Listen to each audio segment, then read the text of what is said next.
Conversation with Ron MacLean. Welcome to In Conversation. Coming up on the show today, a couple of Saskatchewan sporting heroes, Mark McMorris and hockey player Emily Clark. And just before we get to that, though, you know what a 24 hours it's been in rural Nova Scotia, the rampage. Our hearts are with Nova Scotians. Obviously, we've lost a teacher, a nurse, RCMP Constable Heidi Stevenson. I don't know if you know, when we do the show in the backdrop, it's kind of silhouetted, but I have an RCMP officer here. My father was 32 years in the armed forces, and after he left the Air Force, he worked for the RCMP K Division in Red Deer in the rural detachment for 15 years. Dad's job was to work to liaise with the constables and officers out on the highways of Alberta. I remember meeting a Mountie in Innisfail, Alberta, who had worked with my father, and they had done an accident together in Killam. There were 6 people died in a car crash, 3 serious injuries, and this was the lone officer on the scene. And he said, my dad and he were communicating, and he said, my dad had to order the air ambulance. He had to call for the backup support, and the officer just thanked my dad for the bedside manner. And I always tried to imagine my father working with the RCMP in that regard, and that special relationship. So when the night happened, just as in 2014, June 4th, I was doing the Stanley Cup in Los Angeles. We'll never forget the lockdown in Moncton. And 40 years previous to that, Charlie Bourgeois, who played in the NHL, his father, Orel, was a city police officer in Moncton, and he and his partner were killed at Christmas time. So all these things to our family and to all of us means so much. And when you do a job like policing or teaching or being a nurse on the front lines, it's not what we assign to that task that matters. You do it because you love it. Your pride, your passion is all there. And gosh, Heidi, I just know, having been around the RCMP and Heidi and Nova Scotia a few times, heartbroken, simple as that. Our love and support to all of you down in the area. Now to Mark McMorris and Emily Clark, 2 great athletes. Emily's a hockey player who has won the national title NCAA at Wisconsin with the Badgers, and she played for Team Canada at the Pyeongchang Olympics, silver medalist. Her career kind of broke in 2011. Same time Mark McMorris's career broke when he landed a triple cork 1440. Do you know what that is? Well, you're going to see it, and a few other twists and turns. Both of them traveled a lot to fulfill their dream. In Mark's case, he would drive 8.5 hours from Regina over to Banff and Lake Louise to practice on the weekends, then back, hightail it to Regina Sunday night for school Monday morning. And in Emily's case, she left Saskatoon to go over to the Okanagan Hockey Academy for the last 2 years of high school, then to Wisconsin. So Wanderlust, Stardust, Saskatchewan style today. Saskatoon, Saskatchewan native Emily Clark. LaRock lets it go, and they score! Emily Clark with the tip-in. They score! Emily Clark puts it in. Saskatchewan proud. Emily Clark. And tell us your name. I'm Mark McMorris. Going backside 16. Yes, he is. Oh, my good word. Steps up to the line, sees the blitz, hooks the open receiver. Touchdown for Saskatchewan. Look who got his swagger back. I knew it was going to be hard to get one of these ever again, and to get another one feels friggin' insane. So this is the first show we've done with so much envy. Emily's in Saskatoon and I'm in Oakville, and both of us want to be with you, Mark, in Honolulu, Hawaii. I wish you guys were here with me as well. Yeah, I said, Emily, I'll start with you, actually, because you have a Hawaiian connection. The sweetest air in the world has to be Hawaii, if not Banff. What is it for you? If you think of the nicest, softest, most invigorating air in the world, you've been around a bit, where is it?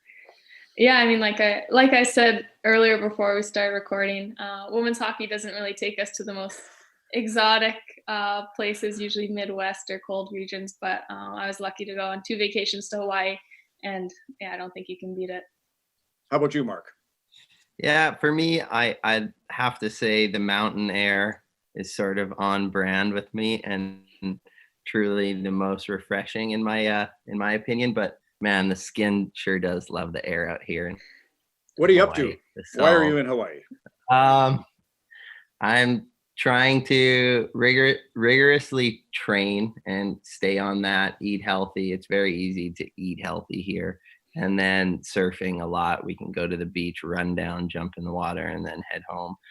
So really working on my overall well-being, sleeping 8 hours a night, the whole meal deal here. We can do it. So I'm very, very lucky to be here. And Emily, what's your situation? Not in Hawaii, in Saskatoon. But snow was finally melted, so I guess that makes me a little bit closer to Mark. But yeah, I was living in Montreal training there and came home about a month and a bit ago. So just lots of family time, taking care of my body, getting my training in, but just trying to stay busy.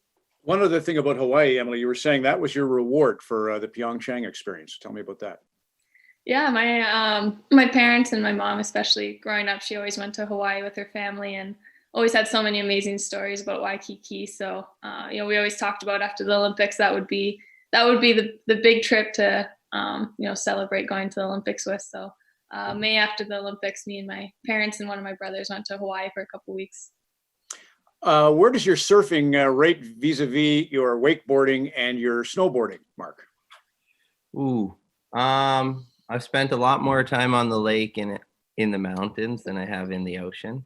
But over the last 8 or so years, I've got to spend quite a bit of time around the ocean when I'm not snowboarding, and I've improved tenfolds. But learning something as an adult is much harder. When you're young and you're learning fundamentals like skating on the ice or just the fundamentals of snowboarding, you don't really remember learning them. They're not such a task to learn. It just sort of happens naturally. But learning something like surfing, as I started when I was 17, 18, makes it quite a bit trickier. But I'm glad I'm going through this sort of learning curve because it's very humbling and it's a new journey for me. It can be frustrating at times not being good at a board sport, but I'm getting there and I'm having fun doing it. And like I said, it's very humbling. Well, a couple of themes I wanted to explore with the two of you. One is leaving Saskatchewan to pursue your dreams. And Emily, why don't I start with you? Going over to the Okanagan Hockey Academy to complete your high school had to be a big step. Tell me about that.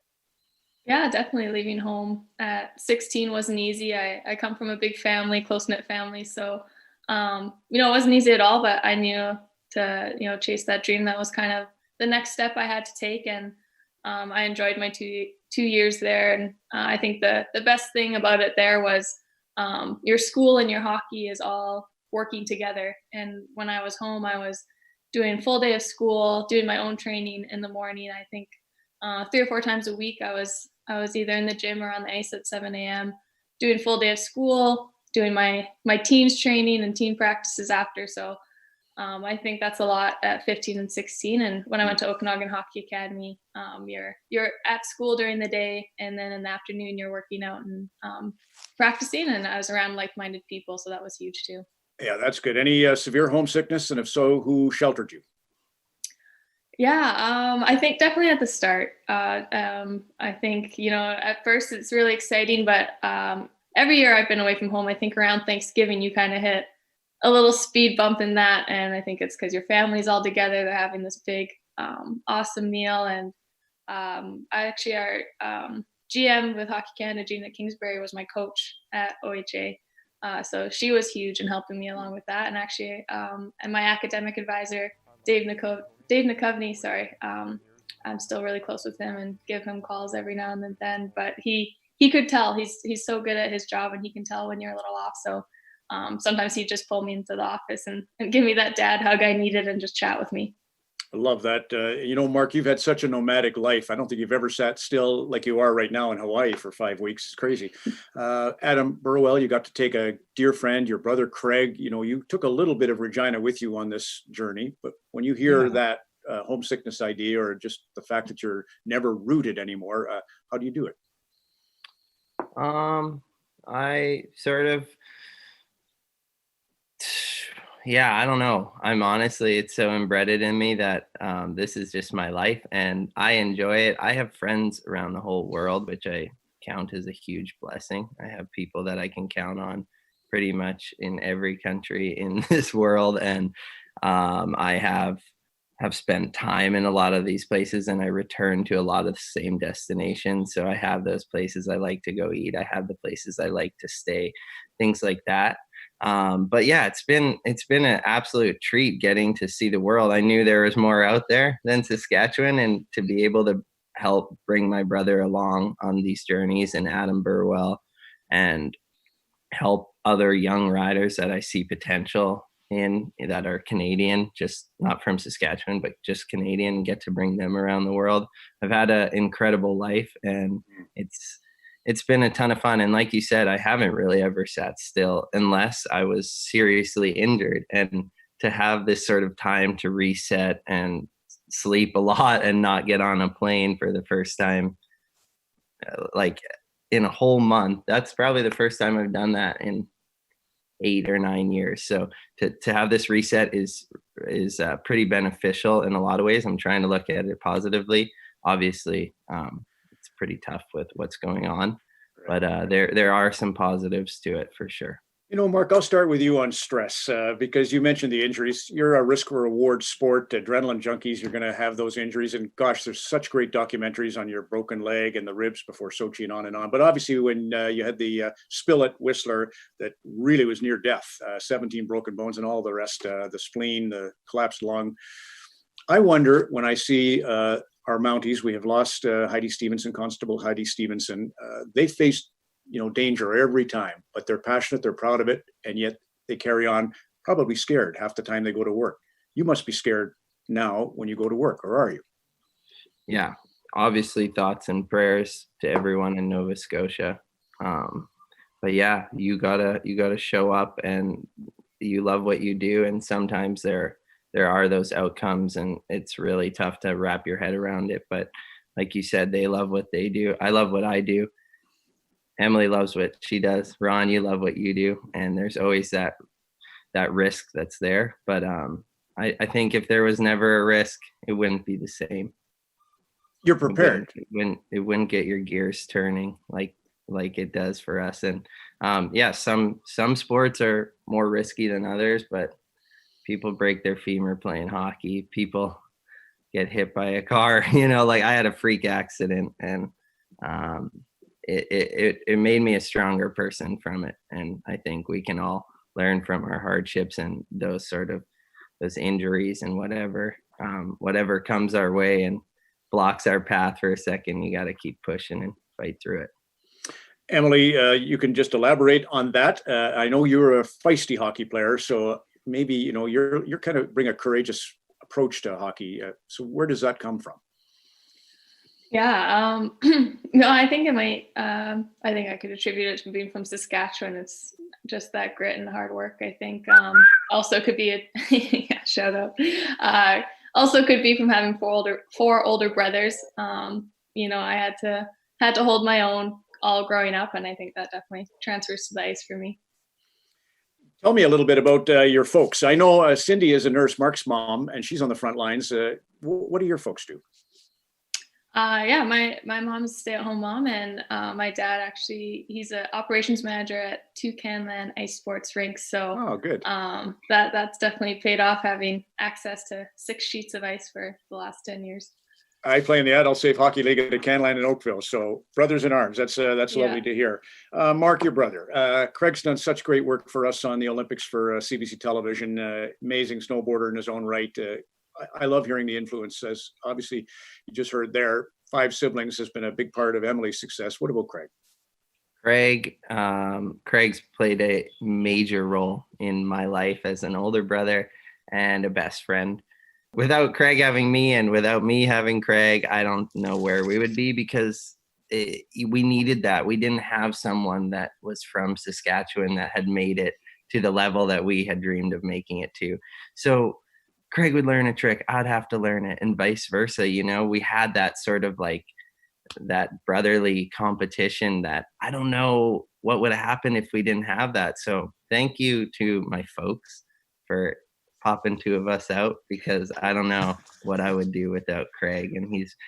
And to be able to share the same sort of career path and be able to spend time together around the world, you can't make it up. It's just been a dream come true, and I'm extremely proud of Craig for finding his own path in our industry and being an amazing, accomplished snowboarder, but also using his gift to gab. Just very, very proud of him. One thing on your, isn't he though? Yeah, I love him too. We all do. Your helmet, you had on the top of it at one point, time is never planned. Do you remember that? That was just a quote that kind of hit deep with me when I was young. And this lady from Saskatchewan that was doing the art for my helmets sort of was writing some things up, and that just seemed like something that needed to be on there, because it truly isn't. And it's always good to expect the unexpected and go for what you can in that moment, and not worry about too much else. Do you have a saying or slogan, Emily, that you kind of come back to time and again? Yeah. I'm not sure about how old I was when I first heard it or where I even heard it, but something that always stuck with me was work until your dreams become a reality. And I remember, through high school, if I was doodling, I would write that quote out or practice my signature. And I think that's just been a big part of who I am, is just embracing that hard work to get to where I want to be. You want in on that, Mark? Do you have another that you want to add? I would always just be live for the moment. That's the thing that made the most sense to me. And it kind of goes back to the time is never planned. You gotta take those moments that you get and not focus on too much else that's present or past. I don't have to tell you. Badger Bob Johnson is Mark Johnson's dad. Emily, you played for Mark at Wisconsin, and he always had that saying, "It's a great day for hockey." Eternal optimist. He was an incredible teacher, and you got that perk. I mean, you played with Blair Turnbull. She's from Stellarton, just down the road from what's going on in Nova Scotia. Sarah Nurse, our dear friend, Wisconsin. I want to hear about your championship team last year and just your whole experience there over the years.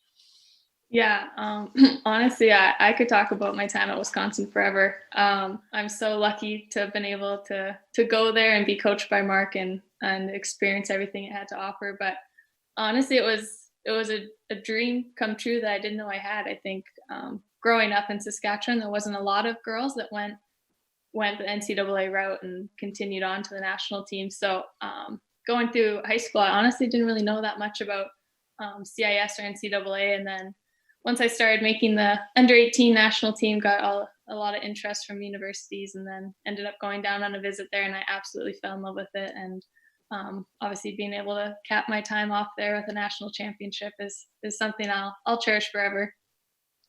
Crazy. And Sarah Nurse and you sitting by the boards there with your silver medals. Crazy. It's all crazy. Okay. Instagram or Twitter. Obviously, a lot of people would love to ask you a question. I'll do one for each of you. Pick a number between 1 and 3. Emily, you first. 2. 2 it is. Izzy_22 on Instagram asks, who's the best person you've gotten to meet through your sport? Oh boy. I have to pick one. Geez, that would be tough. Man. Okay, well, if I had to pick one, I wish I could pick like 100, but this year training in Montreal, I've got to be around Marie-Philippe Poulin a lot, and just seeing how she treats people, how she is on and off the ice, what she does every day that puts her apart from other people and makes her the best in the world. I think that's been super awesome for me, and yeah, she's one of the best people I know for sure. Well, Mark, I'll let you answer that question too. I've got another one for you, but you answer that. Best person that you've got the chance to meet. In my sport, or just no, I think that's one of the things that really strikes me about the Olympic experience is Emily, the opening ceremonies when it's real, and Mark, when you're at ceremonies and in these cathedrals of people who appreciate sport and the Olympism, bigger than just snowboarding or hockey, but it can be snowboarding if that's what you'd like. Could be coping. Yeah. But like Emily said, this is a super tricky question because we've been super blessed to meet a lot of our heroes. But I would say the person that I've been the most honored to meet and to even become a friend of a hero, it was just incredible. Jake Burton recently passed in November 19. It is my hero. It was amazing getting to meet him and have a friendship like I did with him and represent the brand that he helped build and the sport that he helped build. It's a tough loss, but I'm so lucky that I even lived in a generation where I got to know the guy that invented snowboarding and be his friend and ride for his company. I could have people snowboard for thousands of years, but I was in this present time and I got to spend crazy amounts of time with my hero. So I'm very thankful for that. I will never look at that Burton logo on the base of your board again the same way. That's beautiful. Okay, you get 1 or 3. Which question would you like? 3, please. Okay, this is from Deegan Smith on Instagram. Mark, which rail trick do you find the most fun? Which rail trick? Wow. Okay. No snowboarder on her hands. I think probably we would call it a backside lip side. So it's when your heel edge is on the side of the rail and you come in and you turn 90 degrees, and that's what we would call a backside lip slide. I know it's probably hard for you to understand, Ron and Emily, but it's a classic looking trick. It's nothing crazy technical. It's just a good feeling trick. So that, I guess the parallel for you would be, Emily, what's your go-to move on a shootout? Oh boy. Like you said earlier, I'm a gritty player. I'm not much of a shootout player, but my dad, he coached me for years. He coached our brothers, and one of the most knowledgeable hockey people I've ever met. Obviously, I'm a little biased, but he always tells me you got to shoot on a shootout. So whether it's making a quick fake before, but shooting right after or something like that, or trying to pick a corner. So obviously it depends on the goalie, but I like to shoot. And Mark, I should give you a little hockey chance here. Obviously, I saw Tyler Bozak brought the Stanley Cup home. Saskatchewan had a big year, right? Between your performances and the hockey players. But Bozak's one, Marner's another. Just tell us a little bit about your connection to hockey. Yeah, my connection to hockey runs pretty deep. I'm still in love with hockey. I'm a Saskatchewan boy. I played very competitive hockey until I was 13 or 14 and loved it through and through. Still love it. I recently got to play in the celebrity game at the Junos and had a riot. And my brother still plays religiously. So I'm gonna try and keep playing as much as I can. But it holds a close place in my heart, and I think it's one of the best sports ever created. And I've been super lucky to spend a lot of time doing my rehab in Vancouver at this place, Fortia. So I'm always in there with Nugent and Morgan Riley and all the boys. And then, I just have a ton of friends that play in the NHL through Saskatchewan, or just we're stoked on what each other's doing. So, and when I go to Toronto, I get to see those guys quite a bit. And the Saskatchewan boys are spread out all over the NHL, but there's definitely a Saskatchewan boy wherever you look, it seems, and a Canadian nonetheless. Yeah, everything's possible when you grow up in Saskatoon or Regina. I truly believe that. And just to listen to the two of you, honestly, on a tough stretch here, especially out of Nova Scotia, but for all of us going through coronavirus, really a treat to have you join us. Mark, thank you. Emily, thank you. Thank you, Ron. And if I heard this correctly, happy belated 60th. Yes. Can I get a bottle of your tequila? That tequila that's down in the US, but we need to get your tequila to I'm Canada. going to send you some. Please email us your address, because I need to get some to you. What's it called again? It's called Salento Organic Tequila. Emily, we'll get you one too. Thank you. And, Emily, your family. Great to Saskatoon. Dude. Thank you so much, Ron. And just send off and thoughts and prayers, and sending all my love to Halifax and Nova Scotia and my friends there. All heart there, Emily Clark and Mark McMorris. If you have questions for future guests, don't forget to use the hashtag InConversation. Wednesday at 7 o'clock Eastern, 4 Pacific, the Commissioner of the NHL, Gary Bettman, joins me for a nice one-on-one to address where we're at with the NHL during coronavirus. Also, just want to alert you, this coming Saturday we'll debut Wayne Gretzky and NHL Classics. That'll be at 7 o'clock Eastern on Sportsnet, and we'll reprise Game 2 of the 93 final, Montreal and Los Angeles at the Forum in Montreal. Today we close with a song lyric for our dear friends in Nova Scotia. I'll tell you one thing, we ain't gonna change love. The sun still rises, even through the rain. That's the head and the heart. For all of us, thanks for listening and watching today. So long for now.